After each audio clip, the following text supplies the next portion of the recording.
Question: if someone has their ski sitting tied to a dock in saltwater, not me, don't worry, is that going to destroy it? Yes. Or is there a way to protect it? And what's your thoughts and opinions? Leaving a personal watercraft in saltwater. Oh boy.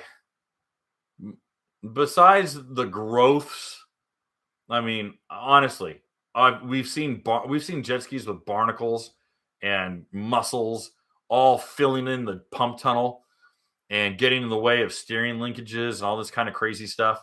Because if you neglect a ski or a boat for that matter, it's going to collect wildlife on it.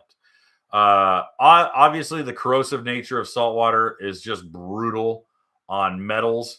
Not to mention a lot of sealants. Yamaha is already having sealant problems with the transom sealant. So that's a problem.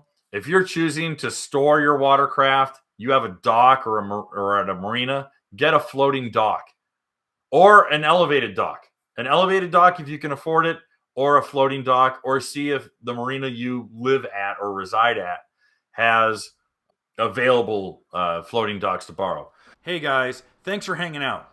This clip was taken from our weekly podcast that we record here every Sunday night at 8 p.m. Eastern Standard Time.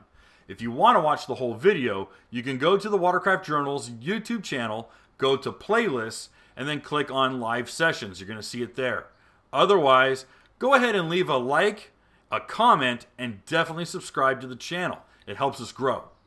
And again, thanks again for watching our videos, and we hope to see you soon.